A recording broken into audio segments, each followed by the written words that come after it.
build time.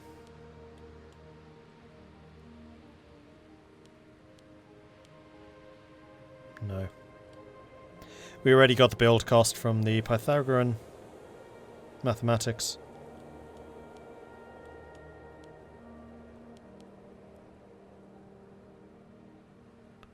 Colony allows the formation of league city subjects from your city territories. They specialize in trade and produce extra trade goods. Allows selection of fertile nation, great wonder effect. Migration speed. Oh, here we go. Pop promotion and Freeman output. We probably do want to upgrade the Freeman at some point.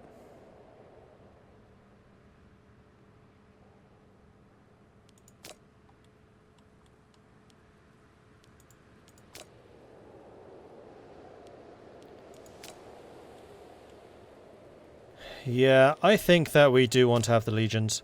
It's either going to be the Legions or the Material Science, and I'm going to go with the Legion.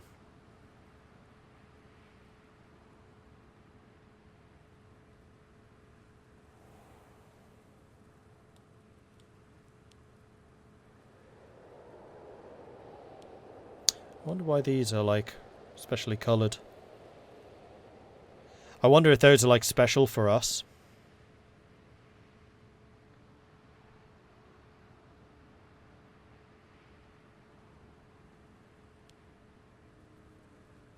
If there are, like, national technologies, that would be kind of interesting.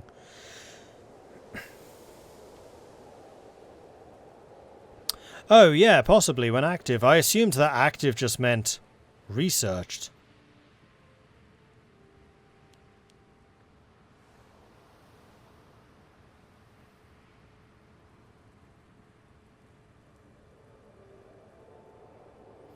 That just allows us to choose that law.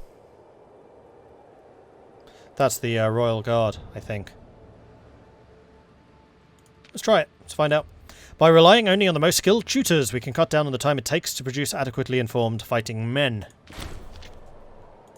Alright, then if we go to government, laws, we should now have Punic Reforms. Nope.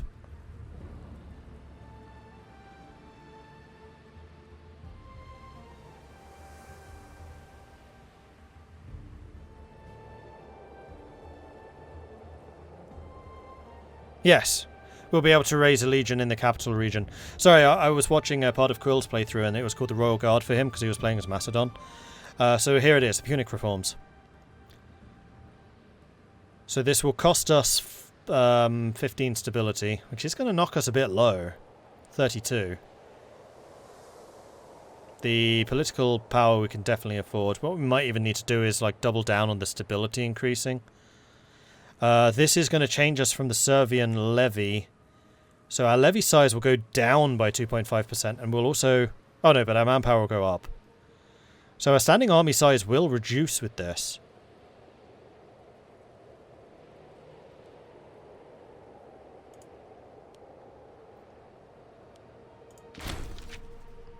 Levied citizens are at the core of the Roman Republican society and the system must remain part of our armies.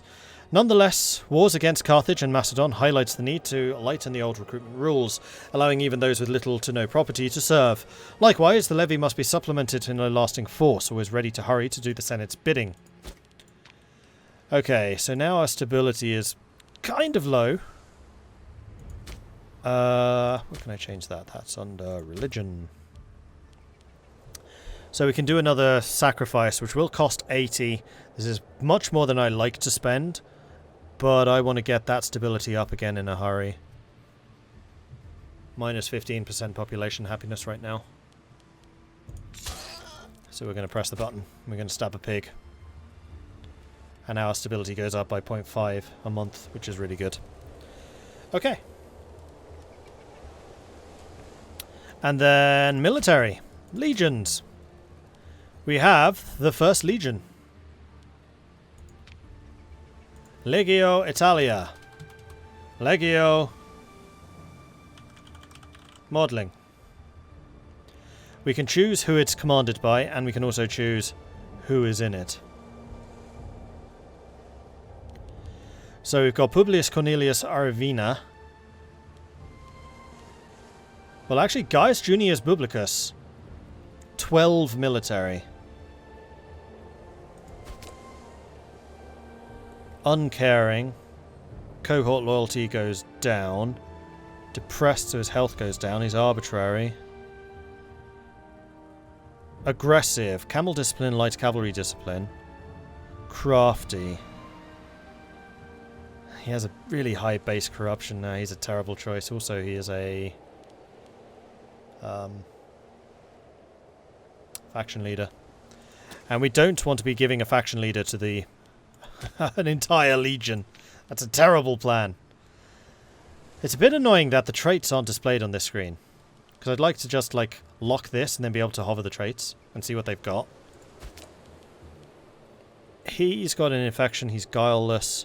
He is a tactician, however. So archers and light infantry discipline goes up. So Claudius is not a terrible decision. He is loving, righteous, and shrewd. Army maintenance, oh, that's if you're a ruler. That is no different, although he is righteous. So he's part of the Boni, which we like. He can't be bribed. He has more friends, and he has very low corruption chance. So Publius Saverio, possibly. Oh, and you're a blue. Yeah, that's you. Then the green. You belong to the family, but you're not of the family. Energetic is good. Arrogant. No effect. Loyalty goes down. Don't want you to be arrogant. I'm thinking that Savario is the one for our job. I think it's going to be him.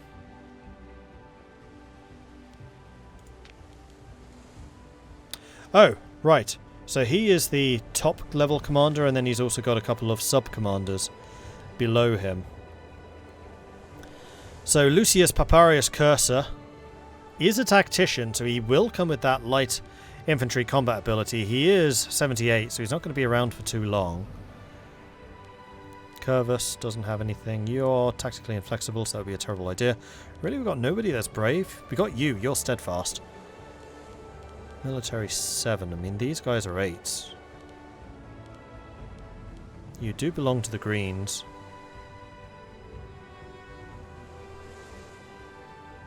And you're the part... Oh no, you're the...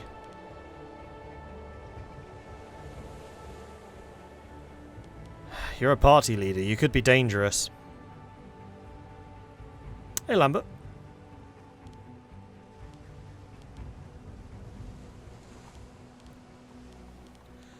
I must say, I do quite like the idea of giving the former consul commander status, because I think he's got cancer. He's not going to be around for too much longer. Ooh, no, his loyalty stinks. Definitely not him. Where's my steadfast guy? Loyalty 94. I think that Barbatus... Oh! These are all commanders.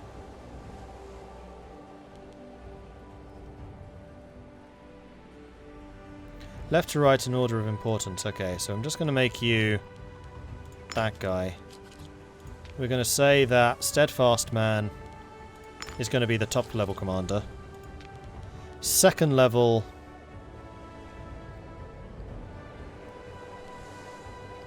one of these two.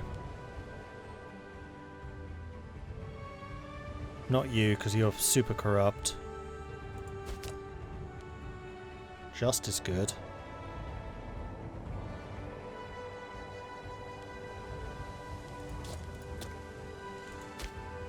Hopefully that hasn't reset over. That's totally reset everything. It's so annoying that back doesn't go back to this. How am I enjoying this so far? I really like the levy system. It's fantastic. I still detest the trade system. It's horrible and completely unfit for purpose. Some of the UI elements are a bit janky. Like, my pet peeve at the moment is the fact that this flag isn't, like, properly highlighted. It's like here, I'm clearly clicking the flag, Selects the banner behind it, though. It's just little things like that. Whereas if you click on the left side of the flag, it actually works. There are just some things like that. Easily fixed. I suspect that will get done in a patch or two.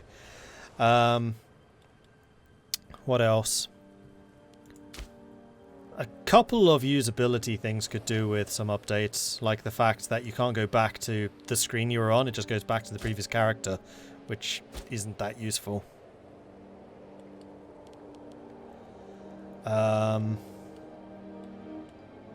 Religion is freaking phenomenal.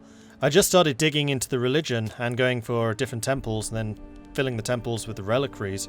That's really cool. That allows you to do some serious customization, even though there's yet another bug where even if you have a temple, you can't change the items in it. It has to be an active temple, which I don't think is working as intended, seeing as these buttons are clickable, or supposed to be.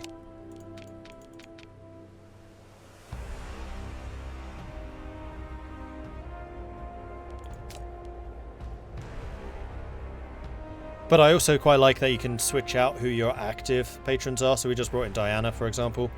Mostly because we have a big temple in Capua, which we absolutely wanted to give the manpower buff to. Because that's going to be a really, really important manpower position for us. I like the missions. I don't know if that was with this patch, if that was the previous one. But I'd not played with the mission system before.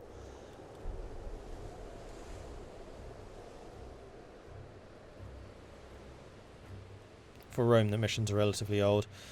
Fair enough. Yeah, I know that the missions for these guys, it's going to be a lot newer. And in fact, the most recent thing is the collapse of the Antigonid Kingdom. Cappadocia, Phrygia just split out. So it looks like there's more movement between these guys, which is nice. But man, the levy system is really, really good. It's kind of unfortunate that I'm trying to Romanicize everything in Italy, but once I spread outside of Italy, I'm going to start integrating people. And then I should be able to get levies with, like, archers and heavy cavalry. We just unlocked our first legion, which is what I was just looking at, though unfortunately it just reset everything, which is kind of irritating. We'll get back to that in a minute. Tradition system, I don't think that's changed from how it was previously, though I haven't played with that very much. Like the last major patch I kind of ignored. Didn't do enough. Yeah, elephants if we take out Carthage. It's possible.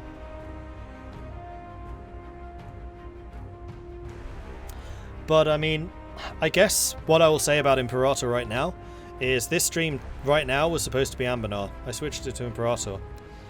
So that kind of suggests, yeah, I kind of want to play this a bit more and find out what's happening.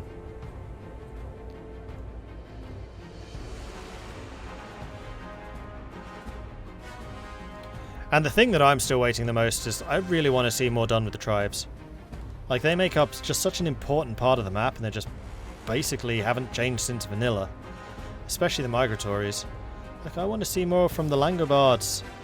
I want my epic adventure moving the Langobards over to the Carpathian Mountains to be a thing the AI does, rather than just sit up here and fight each other.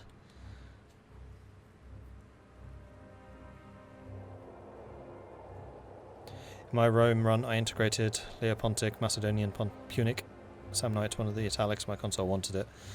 Yeah, so one of the government things right now for the Bonai, which is actually kind of annoying because I like these guys, is they want the Lucanians to be integrated. Which we could do, but I'm trying to romanticize, I guess, the entirety of Italy. Like, everyone is working on convert. Oh, and the other thing that doesn't work, the automatic trade just doesn't work. I still have to manually do the imports. And like, one of my biggest pet... Okay, so this is actually my biggest pet peeve. When you're trying to choose which things to import, there needs to be something on the icon, like maybe a green border instead of a turquoise border, to say, this is actually available. So like when I'm clicking on, say, livestock's a bad example, silk. Silk is clickable, I can click on silk, but it's like all of them are going to be no. And that's going to be the case for pretty much all of these. So when I'm trying to choose the trade good to import, I'm having to click through every single trade good to see what's actually available. Like, it feels like that should be such an easy UI thing to change. And yet, it isn't. So like grain has things which are actually available, so the grain icon should be slightly different than just being able to click on it. And then that way I can see at a glance, okay, if there's actually a grain available, let's go and get maybe grain, or maybe vegetables, but dyes aren't available, so I'm not even going to bother clicking on it. It's a bug, there's supposed to be a tick. Okay, cool. Migratory tribes 100% will eventually migrate someplace. They usually tend to end up getting killed as they settle near dangerous enemies. I've never seen it. I mean, I admit I haven't played Imperator for a while. But, I haven't moved yet.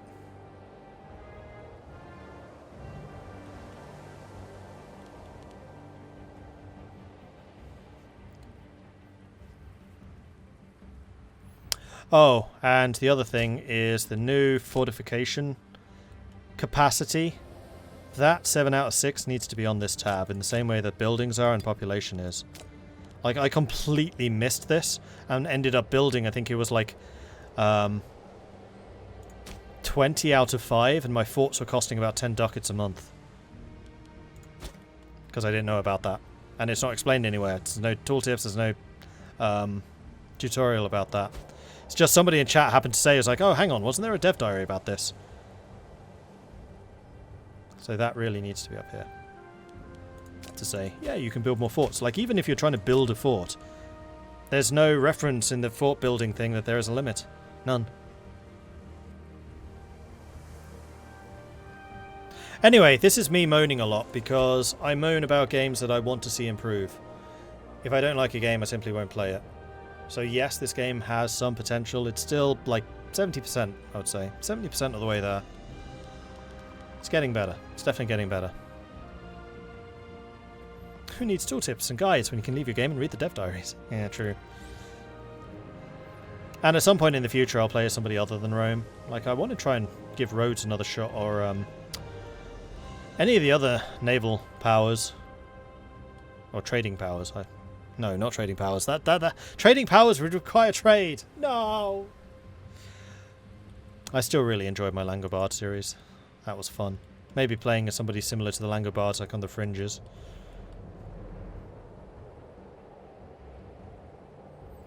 Sounds like Paradox is struggling a tad seeing the EU4 patch and then this, but I'm sure they'll iron everything out. Well, the EU4 patch was not in-house. That was a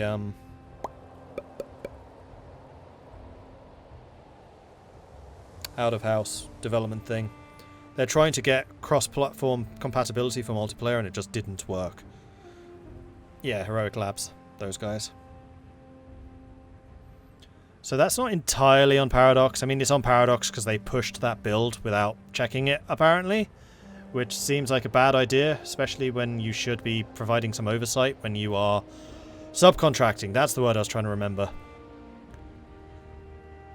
How would cross-platform even work? I don't mean like, well... Basically, they're trying to detach EU4 and just general multiplayer and Paradox games from Steam.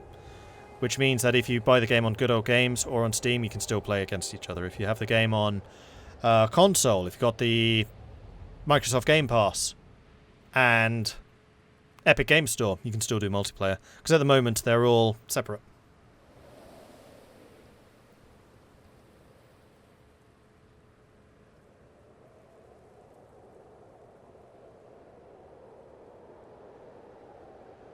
Don't think I've played this since to update, and I've just been sitting around one day when they finish it. I'll try it. I mean, I would say it's worth trying now. If you have the game anyway, it doesn't cost you anything extra. The people saying, should I pick this up now? I struggle a little bit more to say yes. If it's heavily discounted, which I believe it is right now, yes.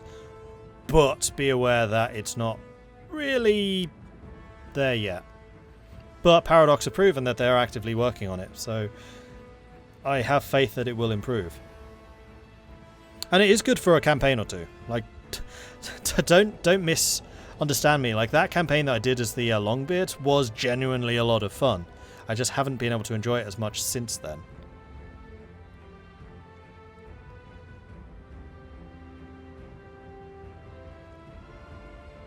And yeah, the trade system is horrible.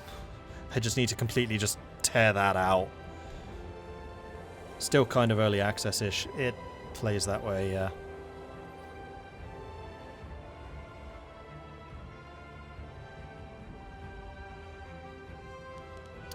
Anyway, I am still fighting a war. I need to remember that I am in fact fighting.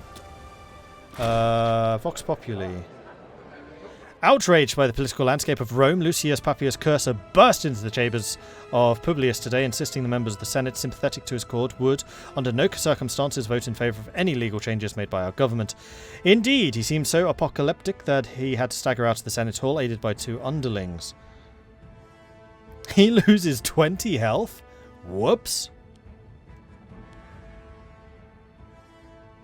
He's the populist party leader. He's also 78, so he probably shouldn't be doing that too much. And we lose even more approval. I mean, they already hate our guts, so it's not that surprising. The other 2 love us. We just need to make sure that we pull away some of their control.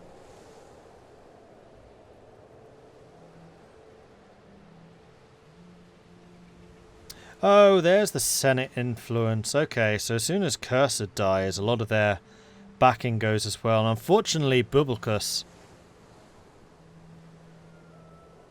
I've made the Bubulcus too strong. I've created a monster. The Bubulcus family is a family that I created.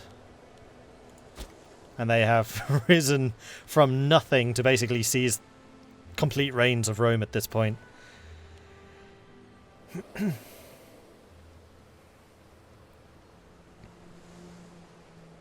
Since the stream started an hour later, will it go in for an hour more? Didn't start an hour later. It was dead on time, 10 PM.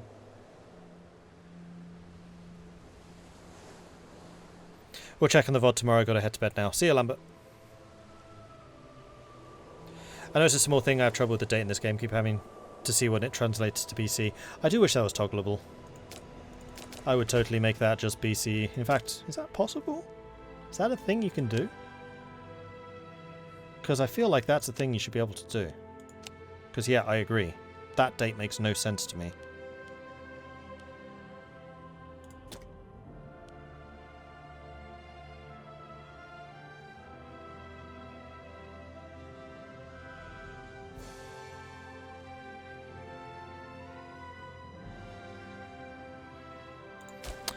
Okay, Legion. I was working on the Legion. Kinda scared to click these buttons because I know that I'll lose them again. So the first candidate was going to be Steadfast Fighty Dude. Second candidate, I think I basically need to, well, yeah, we need to do this based on loyalty, lack of corruption, and then military standard traits. So I think that we'll have 2 greens. Unfortunately, that's concentrating a lot of power. Wait, why are you both tacticians? Wait, huh? Oh, you were already a tactician. My bad. Actually, yes, you are the second best person here. Fair enough. Then third best is probably you. High loyalty, good military. And then lastly,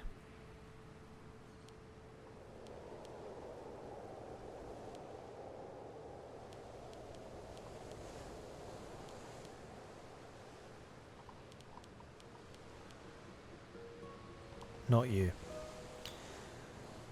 Not Lucius, because we know that Lucius is super disloyal at this point. Maybe you. We'll try to spread the command between a number of different families. You're also only 17, so you can get... Oh no, you have terrible... Terrible, terrible, terribleness. Maybe the yellow. You're also very loyal. You also have the same military command skill. We're going with you. Okay, so... Legio... Mordred. I know it was Mordling before, but Mordred just sounds more Latin. And we're going to bring in some heavy infantry. 4 heavy infantry. We'll bring engineers. Bring a supply cohort.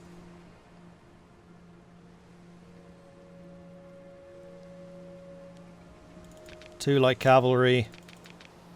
for light infantry.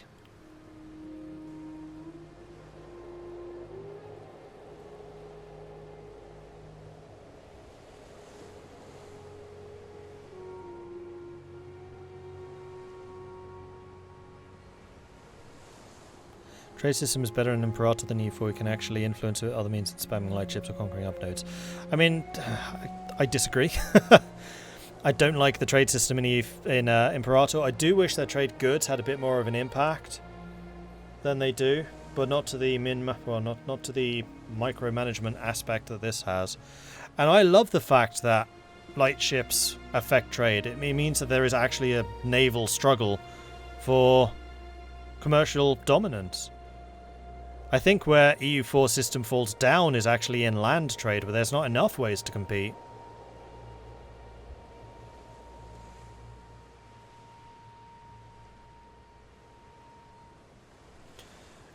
No heavy cavalry. Not yet. We can always add those later. I just don't think that our heavy cavalry is going to be very good. Like, all of our modifiers are to infantry at the moment. Legio Mordred. It is a large step for a nation to show it has the resources to keep a standing army. As we have formed the Legio Mordred, we now stand as a nation above the others. Our glorious nation enters a new era of professional soldiers that will show no mercy to our enemies. Additionally, they will be able to forge a legacy that is their own, and bravery, or lack thereof, shall determine its character. A new era has begun. Legio Mordred will be awarded Primogenia. Primogenia. The firstborn amongst the legions. This is the oldest and most venerable fighting unit that a soldier can be a part of. Army morale recovery plus 10%. Cohort loyalty gain chance minus 10. Legion dedication. The founding of any standing legion is a monumental day in the history of our nation. With pride and honour, our loyal troops shall remember the oath they swore whenever they do battle against our foes. Plus 5 morale, plus 10 movement speed, and plus 5 discipline. Okay, that's really good. So these are the individual traits and distinctions that the army has. You can gain more of them over time, depending on their actions. And then we also have the history. With its creation as the first legion by Publius Fabius Sophus, Legio Mordred is recognised as Primogenia. So as they fight battles, as they siege places, they'll get a history. And there we go. So we are paying 3.7 ducats in upkeep at the moment. We do have very good commanders in charge. Oh, these are separate armies, so you can split it down into different cohorts. And this is how we would recruit more people. So right now it's just a 6,000 man army, and there it is. It's got its own icon separate from the levies. Now, watch that legion get wiped in some sort of forsaken land. I mean, it might happen. Give me back my legions! And in fact, I think what I'm going to do is move them north to go after Inguania. And build roads. The legions, when just sitting around, had to build roads. I don't think we have the technology for roads yet. Nope.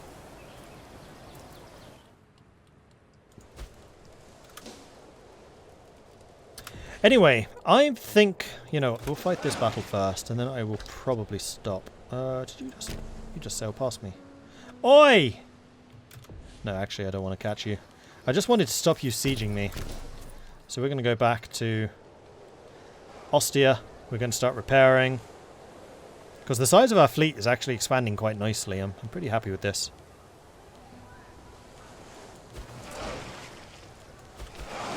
There we go. 9 Liburnians, 5 Triremes, and 5 Tetriers. That seems pretty decent to me.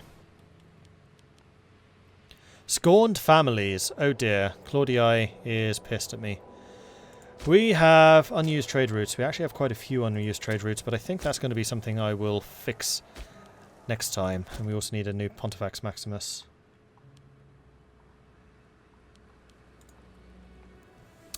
Also have to consider trade give bonuses when you get surplus instead of just one trade good. It gives region bones.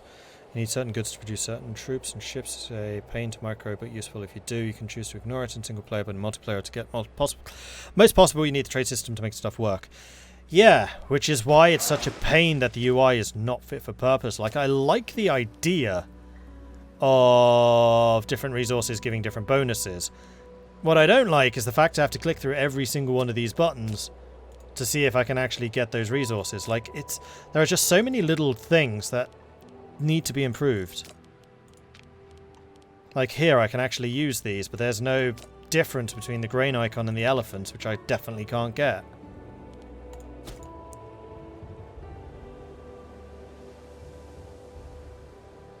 Got a lot of stamina to play this long and late. I mean, this is just my usual streaming day. Yeah, I'm 10 minutes over, but that's it.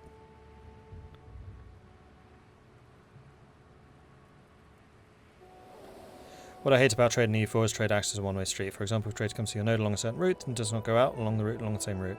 Trade in reality is a two-way street and would flow both ways in all trade routes.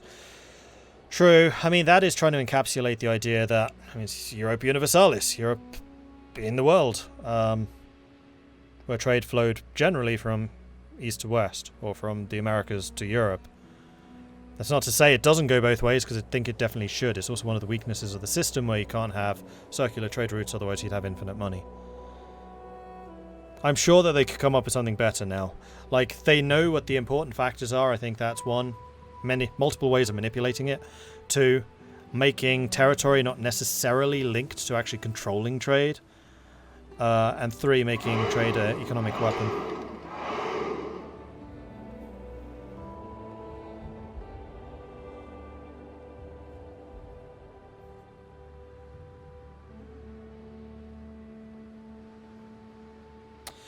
Used to have a thing marking it before this update. Wonder whether they took it out. Well, Lambert was saying apparently that's a bug. So there are still a few things out standing which hopefully will get fixed with updates. Anyway, I think I am going to call it here because I can feel my voice already going... So thank you everyone for watching. I do hope you've enjoyed this. If you have, then you should definitely be like I am Jackson Nomadic Jam and hit that follow button so you get notifications when I'm live again in the future. If you have really enjoyed this, then please do consider supporting the channel. You can do so over on the Patreon at patreon.com/MordredViking or here on Twitch where you can subscribe. I do have a YouTube channel where this series is being uploaded. That's at youtube.com/MordredViking. And then finally I have a Discord, which is where the community hangs out. They are a cool bunch, and it's always a pleasure to see some new faces there. So do come join us, say hello. You'll be more than welcome. I'm going to go and see who else is streaming Imperator, and then we shall do a raid. Someone called Tilia. Interesting. A nation I wish had a bit more in Warhammer. See if they're actually talking. Permadeath hard mode speedrun. You haven't played with your tags and you're not talking at all. Alright, let's see who else is around. Cush yourself. You were playing this yesterday too.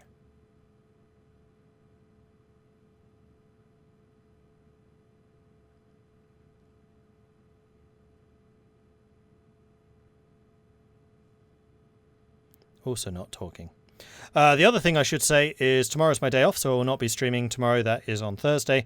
But I will be back again on Friday, and the intention on Friday is to play Ambernar and then Total War Warhammer. So 5 PM we're doing Ambernar, then after that will be Warhammer.